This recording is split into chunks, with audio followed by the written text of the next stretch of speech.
ॐ अथ श्री महाकाली अष्टकम्।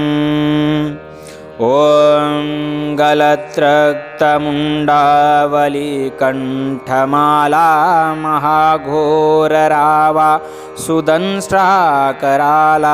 विवस्त्रा श्मशानालया मुक्तकेशी महाकालकामा कुलाकालिकेयम्।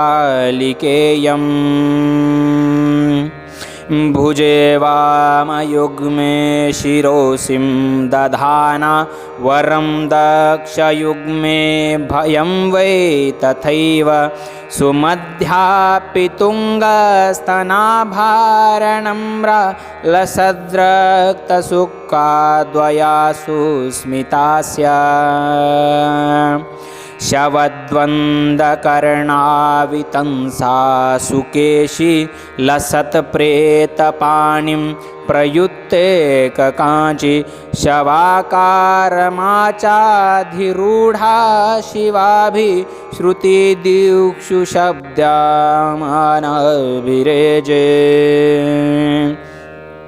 विरच्चादिदेवास्त्रयस्ते गुणस्त्रीं समाराध्य कालीं प्रधानां बभूवुः। अनादिं सुरादिं अखादिं भवादिं स्वरूपं त्वदीयं न विन्दन्ति देवः। जगन्मोहनीयं तु वाग्वादिनीयं सृहत्पोषणी शत्रुसंहारणीयं वचस्तम्भनीयं किमुच्चाटनीयं स्वरूपं त्वदीयं न विन्दन्ति देवः। इयं स्वर्गदात्री पुनः कल्पवल्ली मनोजास्तु कामान् यथार्थ प्रकुर्यात् तथा ते कृतार्थं भवन्तेति नित्यं स्वरूपं त्वदीयं न विन्दन्ति देवः। सुरापाणमत्ता सुभक्ता नुरुक्ता लसत्पूतचित्ते सदा विर्भवत्ते जपध्यानपूजा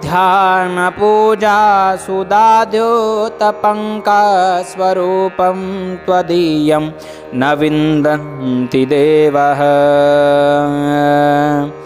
चिदानन्दकन्दं हसन्मन्दमन्दं शरच्चन्द्रकोटिप्रभापूज्यबिम्बं मुनीनां कवीनां हृदि द्योतयन्तं स्वरूपं त्वदीयं न विन्दन्ति देवः। महामेघकाली सुरक्तापि शुभ्रा कदाचिद्विचित्राकृतिर्योगमाया न बाला न वृद्धा न कामातुरापि स्वरूपं त्वदीय न विन्दन्ति देवः। क्षमस्वापराधं महागुप्तभावं मया लोकमध्ये प्रकाशीर्कृतर्यत् तव ध्यानपूतेन चापल्यभावात् स्वरूपं त्वदीयं न विन्दन्ति देवः। यति ध्यानयुक्तं पठेद्यो मनुष्य सदा सर्वलोके विशालो भवेच्च गृहे चाष्टसिद्धिमृतेर्चापि मुक्ति स्वरूपं त्वदीयं न विन्दन्ति देवः। इति श्रीमत्शङ्कराचार्यविरचितं श्रीकालिका अष्टकं संपूर्णम्। चलिए अब इसका अर्थ जान लेते हैं। माता भगवती कालिका ने अपने गले में नरमुंड की माला धारण करी है, जिससे रक्त टपकता है। वे अत्यंत भयंकर आवाज़ करती है। जिनकी अत्यंत तीक्ष्ण और सुंदर दाढ़ें हैं। ये विवस्त्र होकर स्मशान में घूमती रहती है, वहाँ निवास करती है। उनके बाल बिखरे हुए हैं और वे महाकाल के साथ कामलीला में निरत है, वही कालिका के नाम से विख्यात है।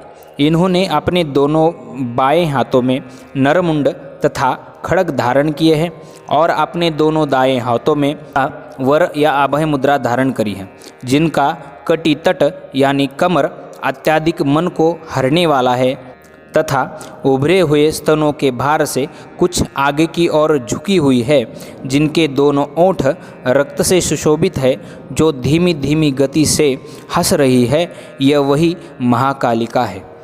इनके दोनों कानों में शव से बने कर्ण कुंडल है। इनके केश अत्यंत सुंदर है।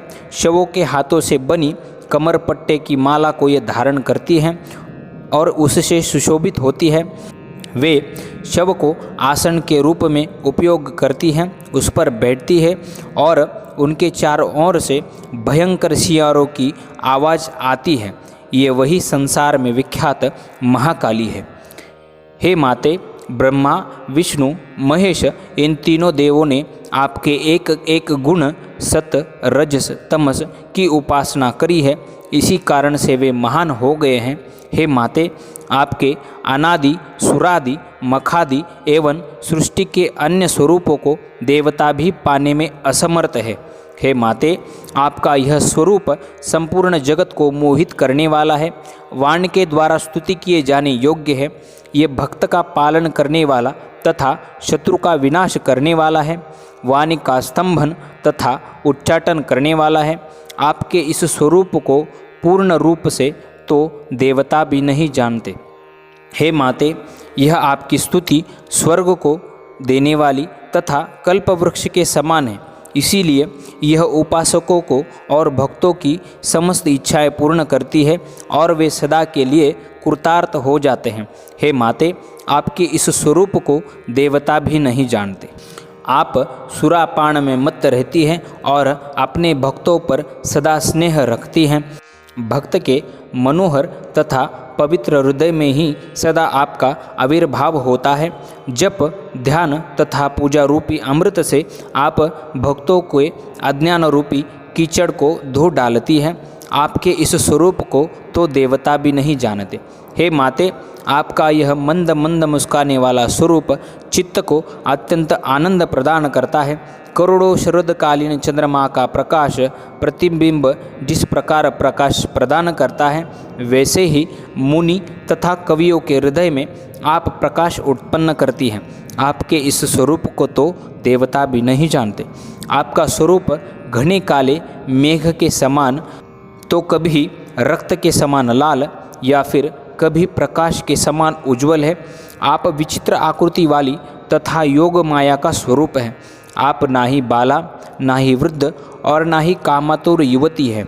आपके इस स्वरूप को तो देवता भी नहीं जानते। हे माते, मैंने आपके ध्यान में मग्न होकर चंचलतावश इस संसार में आपकी इस गोपनीय रूप को प्रकट किया है। मेरे इस अपराध को आप क्षमा करें, क्योंकि आपके इस वास्तविक स्वरूप को तो देवता भी नहीं जानते। यदि कोई मनुष्य ध्यान युक्त होकर इसका पाठ करता है तो वह सारे लोकों में महान हो जाता है। उसे अपने घर में ही 8 सिद्धियाँ प्राप्त हो जाती है और मरणोत्तर उसे मुक्ति प्रदान होती है। ऐसे आपके स्वरूप को तो देवता भी नहीं जानते। इस प्रकार श्रीमद् शंकराचार्य जी के द्वारा रचा हुआ कालिका अष्टक संपूर्ण हुआ। अगर आपको हमारा वीडियो पसंद आया हो तो हमारे चैनल को सब्सक्राइब, वीडियो को लाइक और शेयर ज़रूर करें और नीचे कमेंट बॉक्स में आपके विचार ज़रूर रखें। आपका दिन मंगलमय हो। धन्यवाद।